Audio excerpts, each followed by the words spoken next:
Welcome from Labor to Refreshment. I'm your host, Raymond Newby. And I'm Arlen Elkins. And today we're going to finish up our three-part series. The third part, we'll be talking about the Master Mason degree.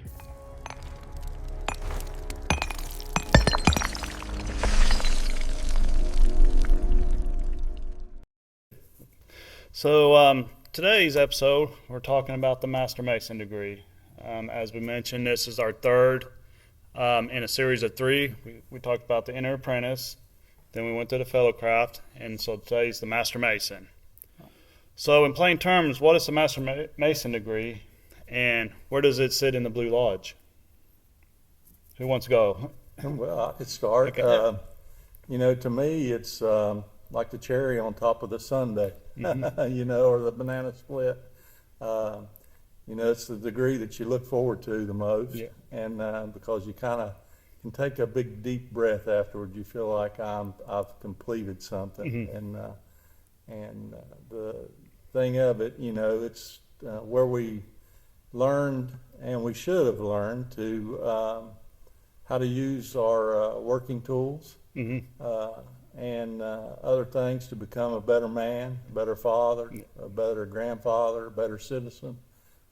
It's just, to me, it's the Master Mason degree, or as everybody's heard all their life, you're going to get the third degree, like you're getting in trouble or whatever, but the third degree is a very important one, I believe. That's where you get to wear the ring. At Exactly. that point. Yeah. Exactly. What do you have to say about it, Daniel? So I would put what is the Master Mason degree? It's the third degree in Blue Lodge Masonry or Craft Masonry. Depends on if you're U.S. or U.K. It's I'm not going to say the final chapter, but it is when we talked about the Inner Apprentice, we talked about the Fellowcraft degrees. Those were like stages of life. Those Right. were the infancy, childhood, and then Fellowcraft was more of the adulthood phase. You're out in the world, you're learning, you're working, and then Master Mason is supposed to be coming to terms with like the final phase of life. Right. So there's a lot to tie in with the final phase of life. Yeah, it's where we're adults. So we're actually getting an older age now, right? Yep. And if we compare it to our life, we're at the later state of age, and so now we're putting everything into practice. Of course, we're always learning. We never cease doing that. You mentioned Blue Lodge. Mm-hmm. Can you explain Blue Lodge? And for anybody who doesn't know, that's how we refer to what we are, but you're good with words. So in the United States, it's the first 3 degrees of Freemasonry. Blue Lodge is effectively the exact same thing as Craft Lodge in the UK. Okay. It covers, like I said, the first 3 degrees of Masonry. We only refer to it as Blue Lodge for a couple different reasons. I think blue is supposed to signify like the celestial canopy. It's supposed to signify universality. It's supposed to signify fidelity. So there's some symbolism there with the color blue.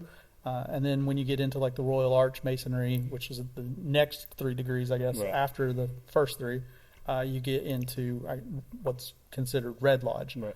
Hadn't heard that term up until recently, but from my understanding, it's what it's referred to as. And talking about the degrees, something that I always like to try to point out to people, because you hear about this all the time. Oh, he's a 33rd degree Mason.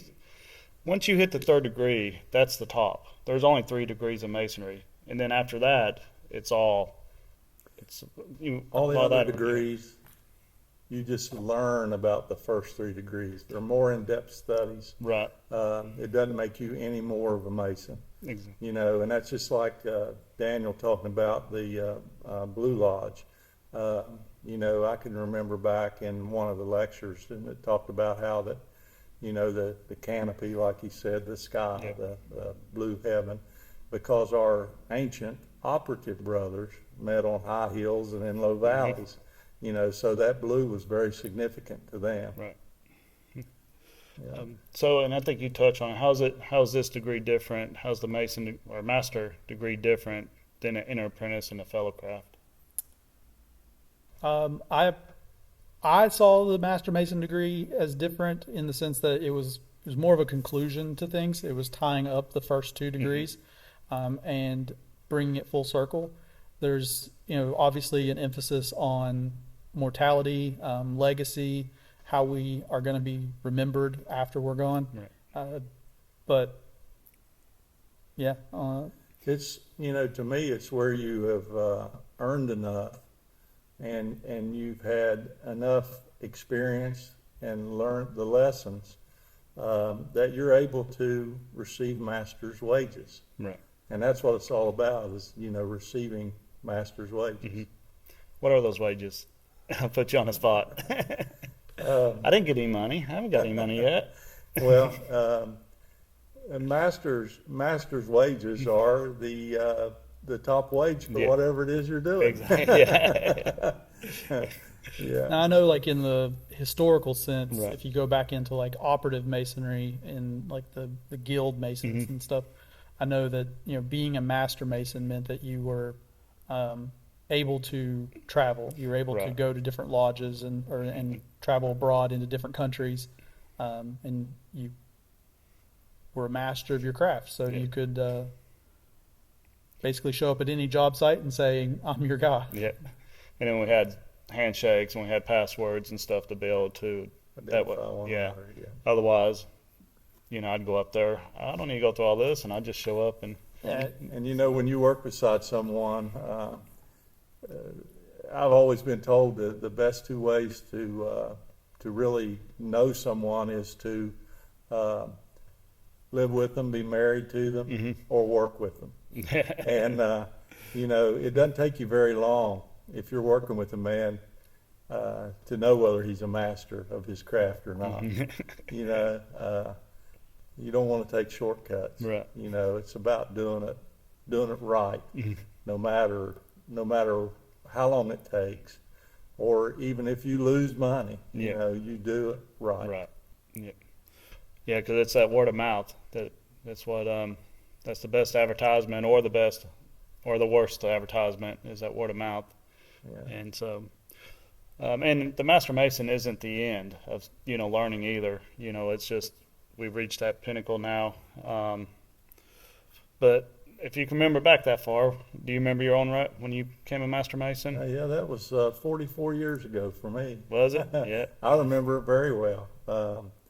I'm sitting right here in the same room where I became a Master Mason, as well as you guys, and it was very good. It was there was a lot of people here that night, and it was kind of cool. It was in early spring, and I was nervous. Yeah. Didn't know what to expect, which I think everyone is. Right. No matter what Yeah. degree you're taking.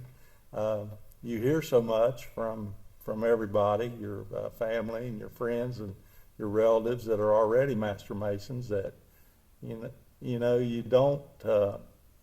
don't know exactly whether to take it with a grain of salt or not. Right. Because they like to have a little fun with you. But at no time is there any like hazing or anything like that Right. involved. I mean, during and throughout the whole degree, everything that's done and said is with purpose. Mm-hmm. And it's very, very enlightening. And to anyone that hasn't ever done it, I mean, or anyone that has thought about joining Freemasonry, I would say knock on the door of your local lodge or get on the website somewhere and send in an information inquiry, because it's very enlightening, and it's my experience was positive in every way, and still is to this day. Yeah, mine was too. I know. And actually, the Master, I was a little more comfortable because at that point, you actually know the guys in the lodge. As we talked about in the inner apprentice, you come in, you don't know anybody, and you don't know what's going on or anything. And then fellow craft, I was a little more comfortable. The Master Mason, I was more comfortable, and I wasn't really expecting it to, I was expecting it to be similar to the other two, and it's like, what? There's more? So, Yeah. how about you, Daniel? I remember my Master Mason degree. It was kind of rushed, I felt like. I'd come into the lodge as an entered apprentice in April of that year, and I was doing my Master Mason degree by middle of July. So we got through them. Yeah. We got through them really quickly. Yeah. Looking back, I kind of wish I would have taken more time. But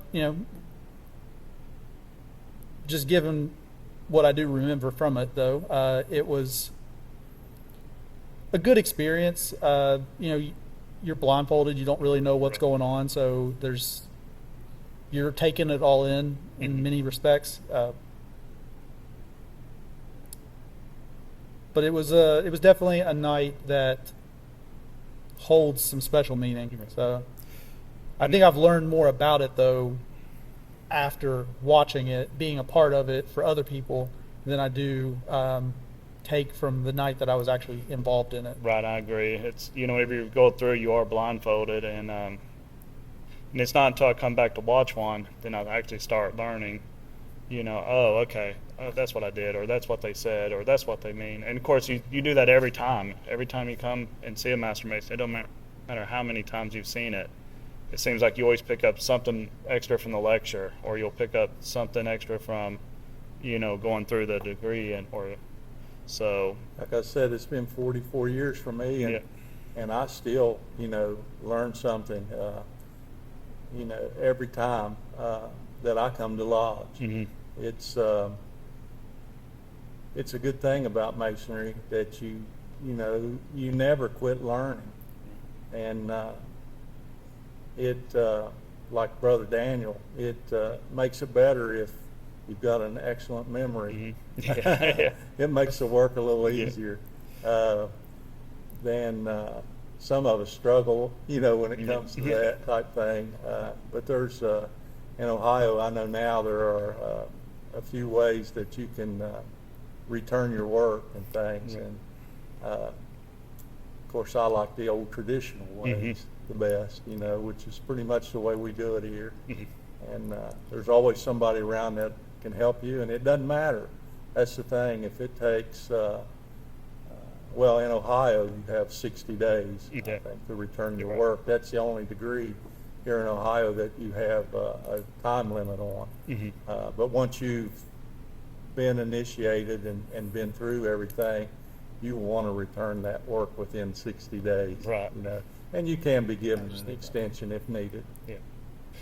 So one of the things you mentioned, Daniel, was that you felt like you were rushed, and I kind of agree. I feel like sometimes we push candidates too fast through the degrees to get them up, because we always say one of our jobs is to make Master Masons, and I do feel like sometimes we do kind of push them to hurry up and return. Do you want to add on to that a little bit on how you think we could improve on that? Or Yeah, I think we touched a little bit on it on the last episode. I think we do incentivize people to rush through the degrees. It's natural, I guess, to an extent, to want to get through it quicker, to want to get I want to learn more. I want to learn the secrets. I want to be in the group, in the know. So I think there's a lot of that going on. There's also, from a membership standpoint, there's, all lodges, I think, are struggling with membership and participation, and they want people to get through the hurdles as quickly as possible. They don't want them to get hung up and fade away because they are hung up. So I think it's a give and take on both sides. I don't think we're ever going to see the days where people go, 5-6 years as an entered apprentice, and then 4 or 5 years as a master or fellow craft, and then, not like it was in the really old days. Operative masonry, I think that's how about the speed you went. Well, yeah, I mean, there's a lot to learn. I mean, you're not going to be a true stonemason and just in a weekend. So you're going to have to spend some time. So I get it for the speculative side of things. This is kind of just how it's done nowadays. I think people could benefit heavily from spending more time understanding the degree while they're in it, rather than just trying to, what's the next box I have to check. Right. When I know as a candidate or as a, if I'm the person trying to be the Mason, I know I was in a hurry to try to, because I didn't understand all the other aspects of it, because that's the things you want that title.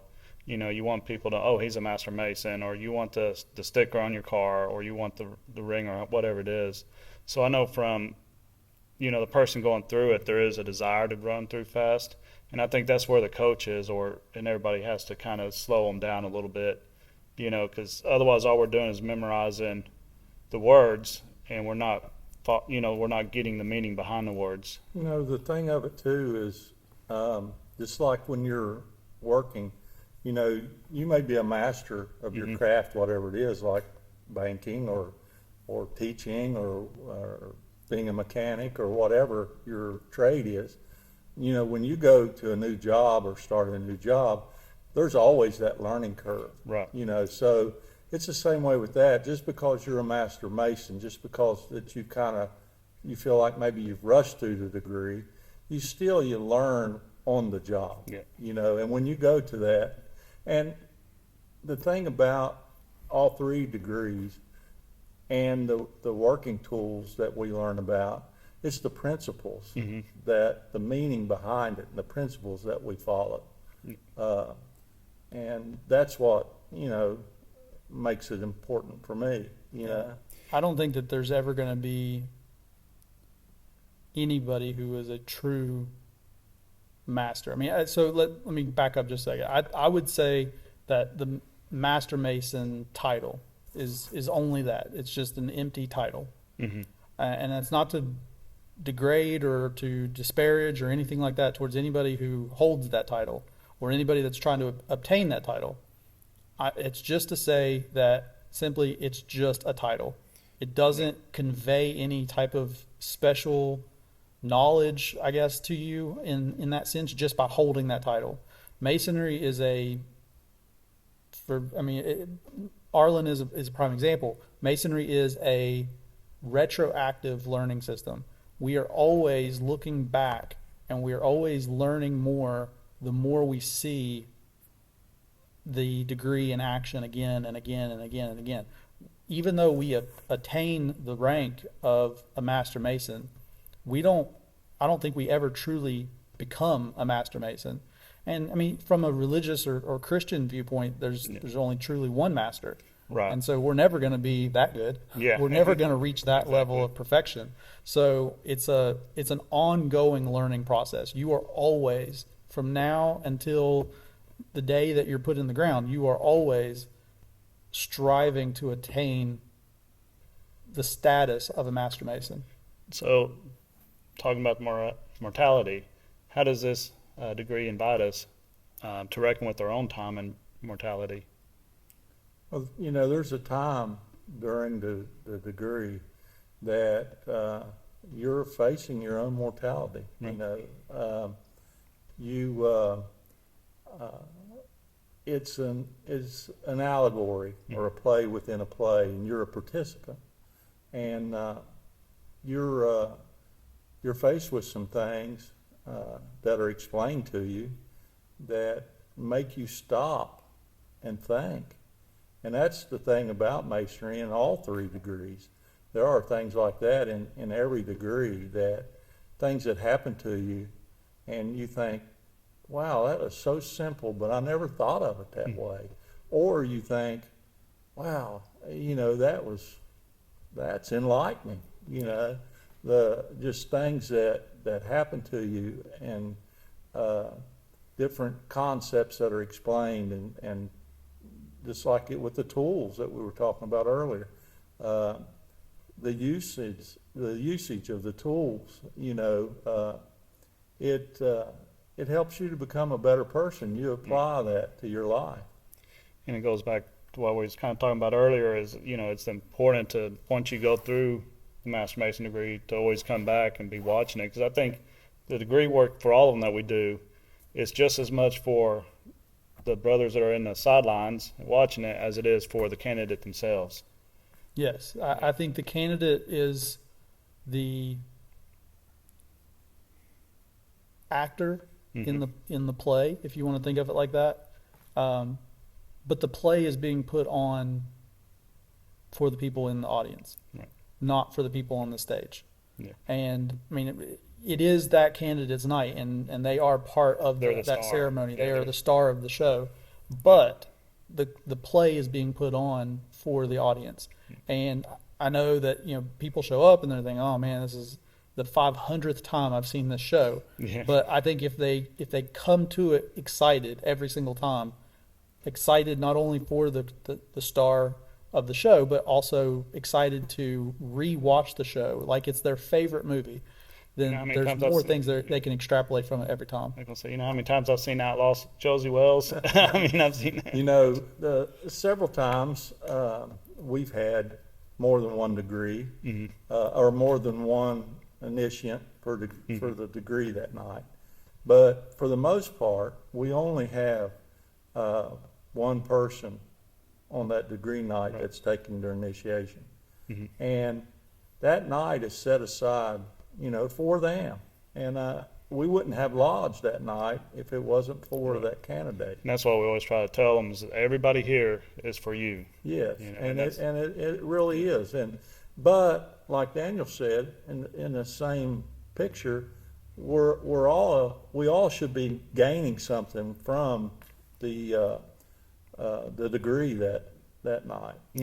There's things to learn that sometimes it's by seeing and sometimes it's by hearing, just like the senses that we talked about.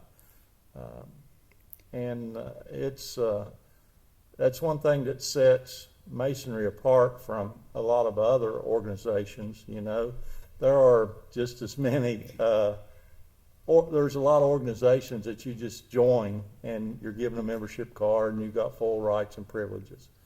Here you earn the privileges basically by showing that you're able to do the work and that you understand the principles that were given to you. So what advice would you give? Let's say I just came through, I just got raised to master. What advice would you give to me in that first year after I'd just been raised to Master Mason? Well, as a member that's, like I said, been here as long as I have, I would say attend the lodge. This is your lodge. Attend the lodge. Come to as many meetings as you can. Get involved with the projects in the community and the outreaches that the lodge has. Bring your family. Get your children involved in things that we have going on here from time to time. But just stay involved.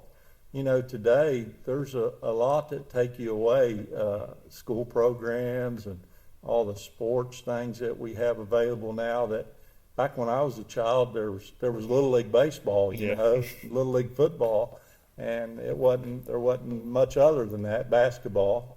But now there are so many things in these traveling sports and we get young men that come into the lodge and they want to join. We have people a lot of times that join for a lot of different reasons. Some do it because that it's tradition in their family.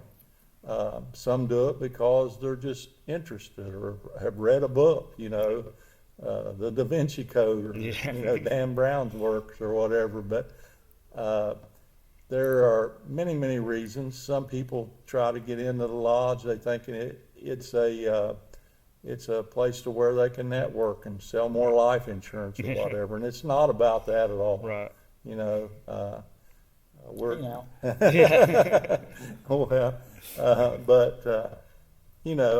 For those who don't maybe know, I was selling life insurance when I joined. Hey, and I wasn't making a reference to Daniel now, because not one time did he ever try to sell me any life insurance. I was a very poor life insurance salesman. That's why I don't do it anymore. I was just using that as an example. Some people do it. They think they're going to network and it's going to do this and that. And some people think, well, if I put the emblem on the back of my car, I get out of speeding tickets and all this kind of stuff. But, the state policeman, he is as obligated to write you that ticket because you're a Mason, maybe even more so than he would be to let you go because you're a Mason. That would be wrong of him to let you go if you're breaking the law. But I agree about being involved. I know I still try to be involved as much stuff as that comes up that I can. Of course, I've got a family and that takes obligations, and as we've said before, those always come first. But I think the more involved you are, then the more you're going to learn, and the more you're going to see everything. So that's why I try to be here as much as I can when I can. But there is obligations outside of this. I got my work. I've got my family. Got duties to God that always comes first. But I do have downtime. So whenever I get that little bit of downtime, something's going on here, I try to come in. Back when I joined, there was like a traditional work week. Everybody worked either days, evenings, or midnights. There was only a couple factories, that couldn't turn off the furnaces that worked shift work in our area. And but things aren't as traditional anymore. Right. The work schedule, everyone's work schedule is different. It seems like a lot of people's weekends are Mondays and Tuesdays instead of Saturdays and Sundays. And all that plays a part. A lot of times I joined whenever I was 21. You had to be 21 at the time. And then I was able to attend lodge because I had a traditional job where I worked when I was home. But then things changed. I started working evenings, and then I started working, 2 jobs and things like that. And it takes you away from the lodge. But the lodge is always here.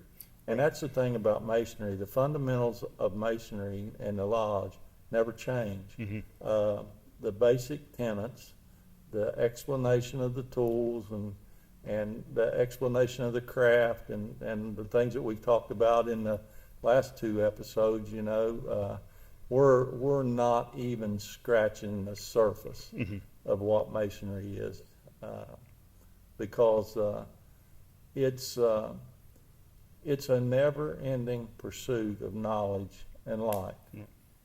And I think on that, you're 100% right. But I think that the lodge needs to, in a way, recognize what it is, and also the members that are in the lodge need to recognize what it is. It's one of our big slogans is, making good men better. Well, how do we do that? Well, it's a system of, what's the Allegory veiled in. It's a system of virtue veiled in allegory. Yeah. Okay, so, in that respect, it's a virtue school. It's a refining school. And that's, I think, to ask what a Mason should do in their first year, treat it as what it is. Treat it as a school. I think yes, I think you're accurate in saying that you need to be a part of it. You need to be active. You need to be present. You need to be involved. Fine. You don't have to sit in a chair and sit in an office as an officer. You can still be involved in different projects. You can be involved in different events that are going on within the lodge. So seek out those opportunities to be part of the community, be part of the brotherhood. And then if you decide to take it upon yourself to sit in an officer's chair, then more power to you. Right. I encourage it. I think there's a lot you learn about yourself and learn about the lodge sitting in an officer's chair. But I do think that outside of the lodge, you need to treat it as if it's a refining school. You need to be studying and investigating and contemplating what the rituals mean, what the ceremonies mean, what the lessons mean out of that. Digging deeper into the philosophical side of why you're doing what you're doing and what you're gaining out of it and how it implicates, how it affects your life. And now we have more tools available to us than we've ever had. Right. With the advent of the computer and digital books and audio books and everything. Artificial intelligence. Yeah, artificial intelligence. Yeah, and there's a lot of digital libraries now that you can utilize. It's out there Right. if you want to learn it and you want to pursue it. And it's different. Every lodge is not exactly the same. Right. There are things that are different. just like, I'm a Christian and I'm a Baptist, but I've read 60-some different groups of Baptists, that believe slightly different little things. And you'll find that in the lodges as well, that do things a little bit different. The work is all the same. The tools and the basic principles and all that are the same everywhere. But the work is done in a little different order and things are a little different. And then the atmosphere, this lodge may not be right for everyone. They may not feel like they really fit in for whatever reason. But that don't mean you just discount Freemasonry. There's other places you can go and other places you could fit in. And, we encourage that. I mean, everybody needs to be plugged in where they're at when they're able to do things. Yeah, and that's one thing I'd add to that first year is travel. Find you a brother in the lodge that, you enjoy being around and travel to different lodges with them. We've got a brother here, Kenny. Him and I, we've been to several different, and part of it's the trip. We just enjoyed driving to the lodge and then sitting in other lodges. Different states, right? Seeing the different work. We just went to West Virginia last week, I think it was, or the week before last. We went over there and watched the Master Mason degree put on there. So I'm sure that was a big change where Ohio was free and accepted Masonry and West Virginia is ancient free and accepted Masonry. Yeah, they did. It's all the same, but it was kind of a little different, and it was interesting to go over there and watch it because, as you said, there's little differences they have, and I don't want to get into that for it's obvious a different reasons. Perspective on the same thing. Exactly. A little bit. Yep. It's kind of like a different flair. Yeah, it's like Apple and Windows. I mean, maybe not that big a difference, but still a computer. It's like a Macintosh, Apple, or a Honeycrisp. Yeah, exactly. Yeah, that's probably a better example than mine. Yeah. So, well, how do y'all feel that somebody can take this degree and apply it whenever they're facing setbacks or they're under ethical pressure from somebody?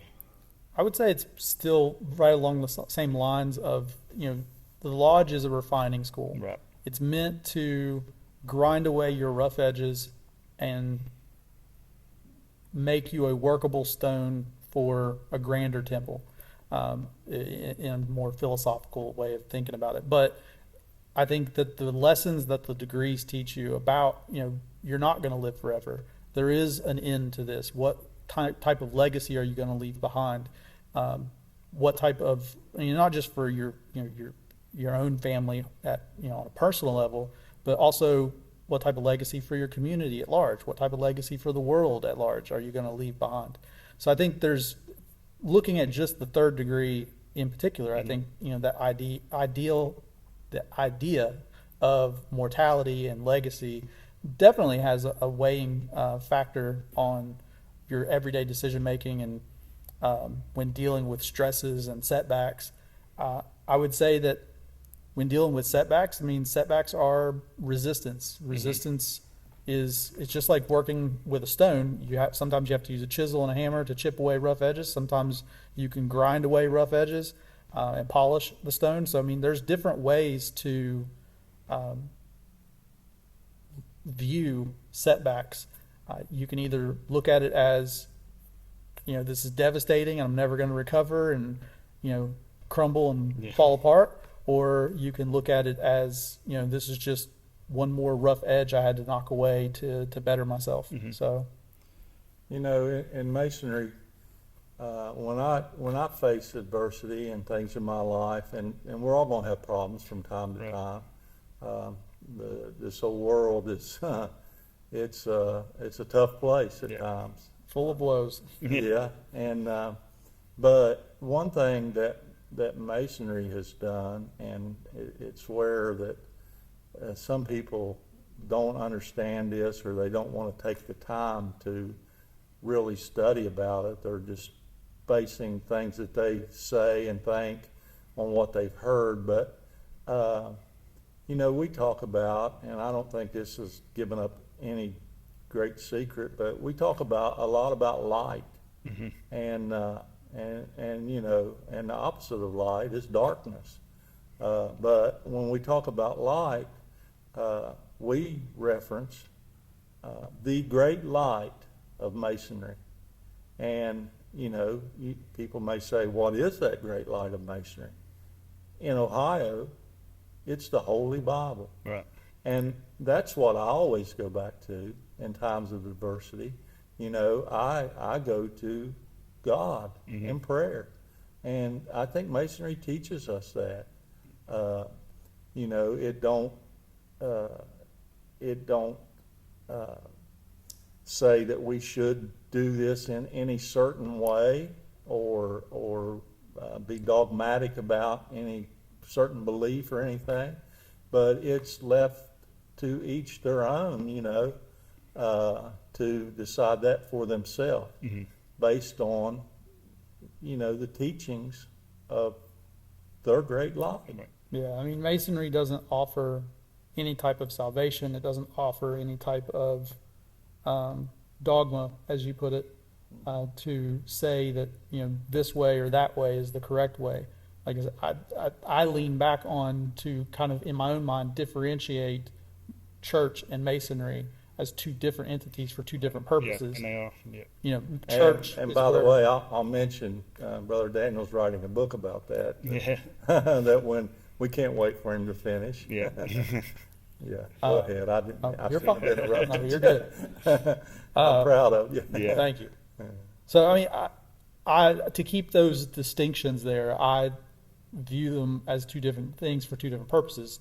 Church is there for salvation and for a life after this life, whereas the lodge is there for how do I be the best person and both for myself but for the community at large. How do I be the best version of myself while I'm here? And people confuse the two, I think. Right. Well, we borrow each other's language a lot. Mhm. I think the lodge has a reverence to it, and I would say a sanctity, an aura of sanctity to it, where when we come into the lodge, obviously, we have an altar and it has a Bible, or in some countries, some other, book that, is relevant to that country's, dominant religion. In America, that happens to be Christianity for the most part. So generally speaking, in an American lodge, you will find a King James Bible. But I would say that kind of lost my train of thought there for a second. I think ahead. thing is, I think a lot of people, they try to group us into being a church, and the thing is, it's like comparing an apple and an orange, or a dog or a cat. It's two separate things. Church, as Daniel pointed, I go to church for salvation, to learn about God, to learn about Jesus, to learn about, and that's its purpose. The lodge is something totally different. I come here for fellowship. I come here to learn to be a better man, and the two things are completely different. And that's the people try but to. The thing of it is that a lot of people don't understand really also is we don't check our religious beliefs at the door or our political beliefs or anything. Yeah. We just don't engage into conversations that would cause arguments or would cause there not to be unity. Right. We're all about unity, and it's a thing. And like I said before, in one of the other degrees, the apprentice degree maybe, I believe that Masonry, and you'll find that reading back in history and things, a lot of our founding fathers were involved in Masonry. And I think the benefit that it's given our country, the United States, is it's allowed brothers that belong to different religious organizations to actually come together and work together for the good of humanity. Right. And I think that's what Masonry's done, and our country's a prime example of it.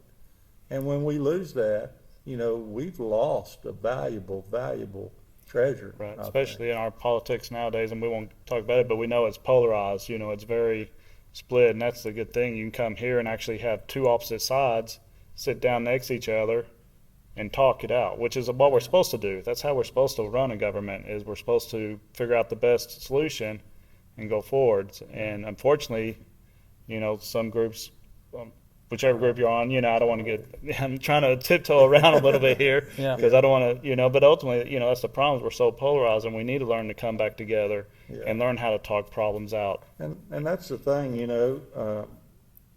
setbacks and ethical pressures and things. And I think a lot of times too, like the ethical pressure that people put on, not just like us, we're in the Bible Belt here. And I think there's a lot of pressure put on people because of words that are misunderstood. Right. The meanings of words. And that's just like the Bible, the Holy Bible. You can't read something and take it out of context and just apply a scripture to your life, based on that. I mean, you've got to apply the context as well. To use your mention from yesterday, catching my own rebound. Yeah. That's what I was sort of referencing there, and then lost my train of thought. Yeah. But where we borrow each other's language a lot, Yeah. and that does add to a level of confusion where we will use a term, and then you see that term somewhere else, and people think, oh no, you're not supposed to be talking about that thing there. Well, for an example, worshipful master. Right. Yeah. Everybody says, well, you can only serve one God. Right. Well, I agree 100%. Yeah. And that word doesn't mean we worship the master. Right. It's an Old English term, and you've got to read the Old English definition of that word, which meant a place of high honor. It's like we used to call, like if anybody watches the old westerns, the wagon master. Yeah. Or a judge. Or a judge. Refer to him as your honor. Your honor.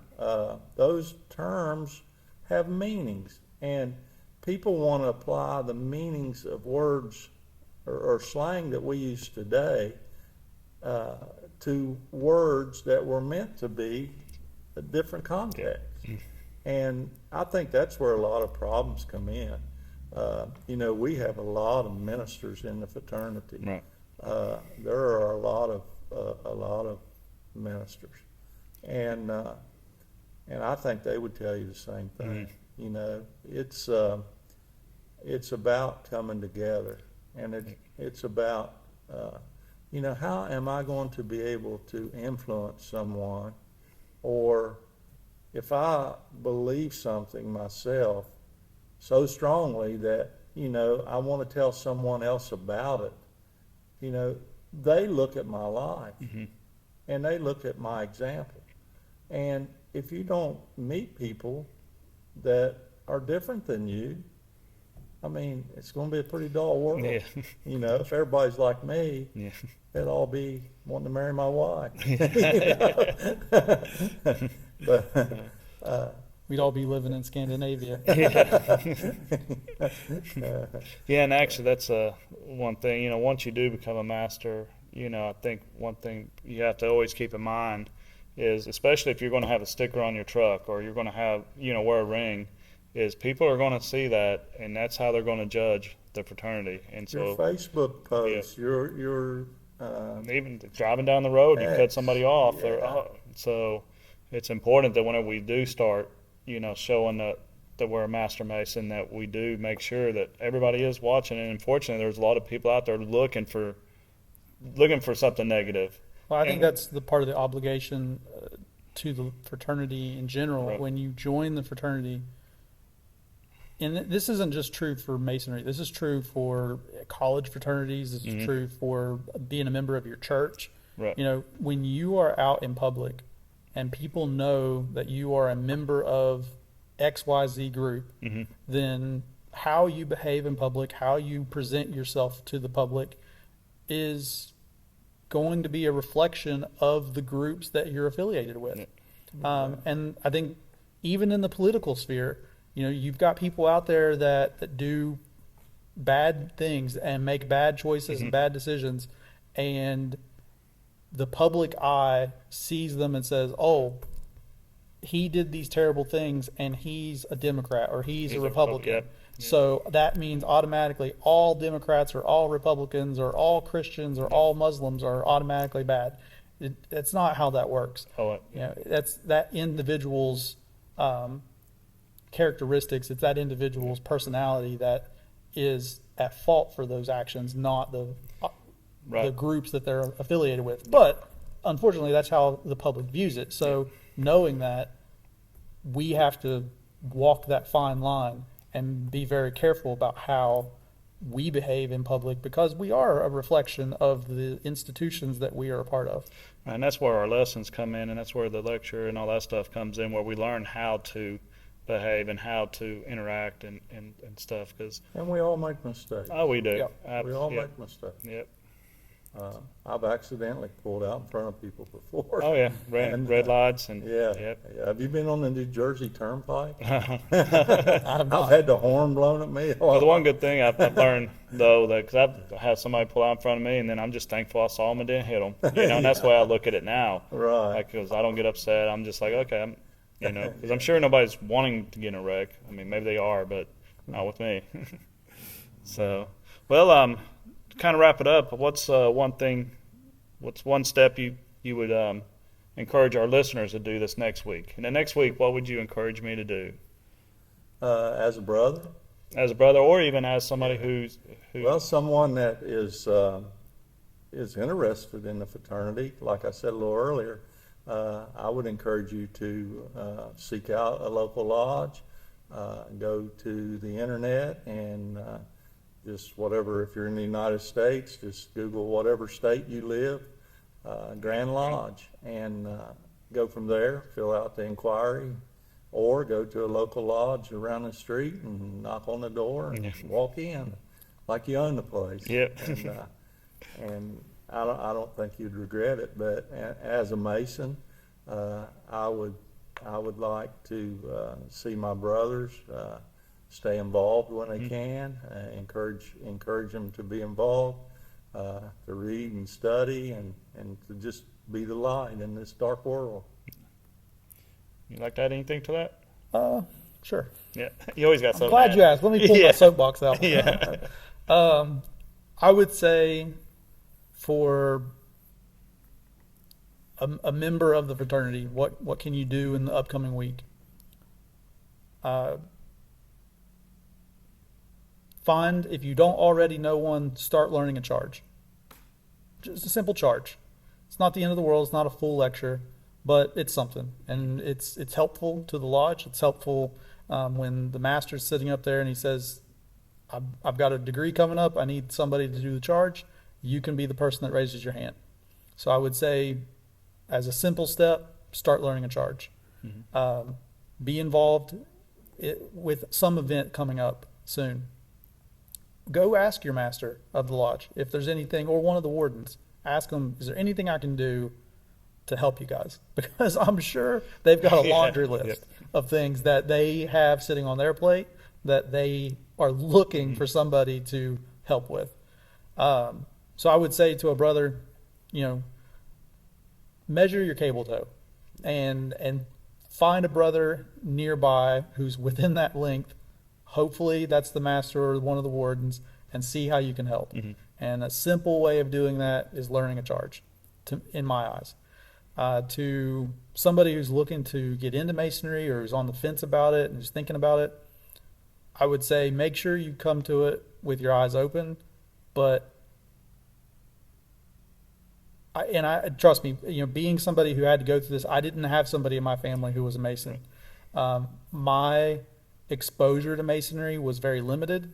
I knew some people that were Masons, but they were kind of, I would say, cagey about talking about it. With now knowing what I know, I understand why, but at the same time, they weren't really pushing me. You should go ask. You should go ask. But that said, I would say I understand it can be scary and intimidating to make that first point of contact. To Arlen's point, you don't want to just show up to a lodge and knock on the door and walk in.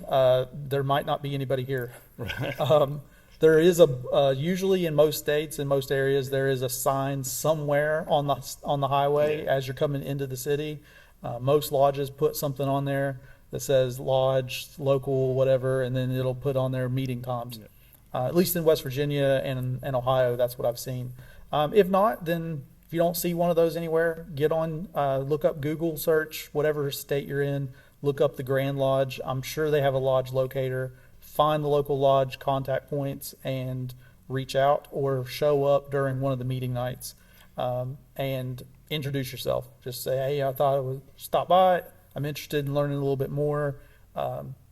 Is there someone here I can talk to? And I'll guarantee you they will welcome you with open arms, and they will find you someone that can explain some stuff to you. Probably a lot of guys will Very be much. willing to, so. And you'll probably get a free meal out of it. Yep. So, there's that too. It might be Little Caesar's pizza, but at least, or spaghetti. Well, if you but come at here, least you it's usually something. get a good meal. Yeah, we are lucky that we have two guys, Larry Thompson and Paul Adams, that really take care of us when it comes to the food. And that's the thing, that's what enticed me to come to Lodge a lot, because the motto around here is when we meet, we eat. Yeah. Yeah, and if there's anybody in a parking lot, even if it's not on, if you drive by our lodge, like especially here for the fall season, we're doing our apple butter. So anytime you see a car in the parking lot, like I said, come by, and there's somebody that usually they're doing something. If you see someone out on the street Yep. or standing in Walmart or at the gas station or Yep. Somewhere, and they're wearing a Masonic logo, either on a hat or you see a ring, if you're looking to join, ask. Talk to them about it. Yep. If you want to, and that, I know that was one of the big slogans: to be one, ask one. Right. So just a simple ask. Yeah. But like you said, sometimes it's hard whenever you don't know one, and going up to a stranger, and asking them. I know it's intimidating, but I promise you, if they've got that, if you see that emblem, they're a good person, and they're going to. A really good friend of mine, who lives in West Virginia, he asked me about the lodge one time, and he started telling me that he noticed that his neighbor had a Masonic logo on his car, and he asked me, he said, I'm interested in learning a little bit more, and I told him, if because I'm not in West Virginia, obviously, so I don't have any point of contact to get him into a lodge over there. So I told him, if you're really truly interested in learning more about it or getting involved, just walk over and knock on his door 3 times. And for those that know, you'll know what significance that has. But just walk over and knock on his door, and if you follow through with it and you become a member of the lodge, I'll explain it later. But it will have resonance later in life if you do. So and even. I mean, I know I'm pulling from some. Well, I'm not going to get that. Never mind. And there's a lot of simple things that are very valuable lessons. Yeah. That I would add one thing though, in this next week or two. If you haven't been to the lodge in a while, you've been out for whatever reason, get back involved. If you don't, I know sometimes you've been out for a while, you may be nervous. Well, I don't remember this, or I don't remember how to do that. Get your buddy that hasn't been to the lodge in a while either, and come that's together. Tyler's job. Yeah. The guy outside the door of the lodge room will assist you with that. You can talk to him and tell him, or even if you're a member that is delinquent on dues or something, that's there's ways of getting back in. There's a big misconception that I hear a lot. Well, I've been out for 10 years and I'd have to pay all them dues back to get in. In Ohio, you don't. No. You just pay this year's dues. Mm-hmm. You fill out a reinstatement petition, and then a new investigating committee will be assigned. And it's not even the vote is different. I'll put it that way. Yeah. It's less of a threshold, in the vote to even get in, get back in. And I guarantee you. You being a master mason and a member of a lodge, and you already know everything about it, so we want you back in. Yeah. So with that, we'll go ahead and wrap up here. We thank everybody for listening. Thank you guys for being here. Thank you, Raymond and Dan. Absolutely, Absolutely. and we hope if y'all could follow, subscribe, whatever all those other guys say all the time. I don't know how it works, but if you could, feel it or have a want to, we'd really appreciate it. We will be having some we're working on some new episodes coming up, so that's a good way to know as soon as we have a new episode drop is by subscribing to us either through YouTube, Spotify, iHeart, what's all the rest of them? I don't We're know. on Facebook and X. Yep. And we're on, like Daniel said, or Raymond said, Spotify, Right. and iHeartRadio podcast. Yep. And we would appreciate you listening and liking and sharing and telling your friends about us. We're just trying to spread the light here, and we appreciate every listener, everyone watching that we have. Yep. And yeah, our email address is labor2refresh podcast@gmail. And leave us a comment, good or bad, just so we know people are listening. We'd greatly appreciate it. And with that, thank you. Thank you.